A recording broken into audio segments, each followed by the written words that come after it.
এ দৃশ্যের বর্ণনা দেওয়ার সাধ্য কার? নৃশংসতা, নির্মমতা, বর্বরতা, কোনো শব্দই কি জুৎসই?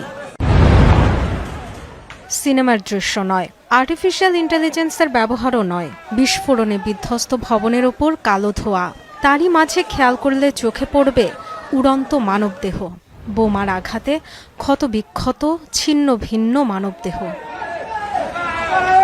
যুক্তরাষ্ট্রের দেয়া মিসাইল ব্যবহার করেছিল ইসরায়েল। বাস্তুচ্যুতদের আশ্রয়স্থলে ছোড়া হয়েছিল সেই বিধ্বংসী ক্ষেপণাস্ত্র।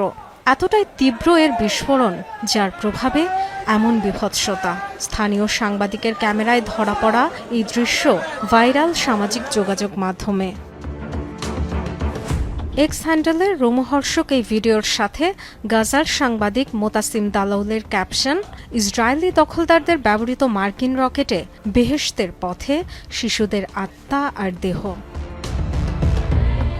একের পর এক পোস্ট আর কমেন্টে চলছে নিন্দা সমালোচনার ঝড়।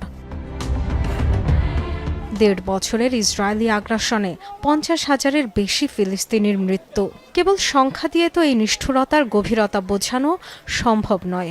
নির্মমতার কোনো নজির যেখানে বাদ পড়েনি, গণহত্যা শব্দটিও সেখানে যেন খুব হালকা বলে মনে হয়। ডরোথি দাস্ট্রিন, যমুনা নিউজ।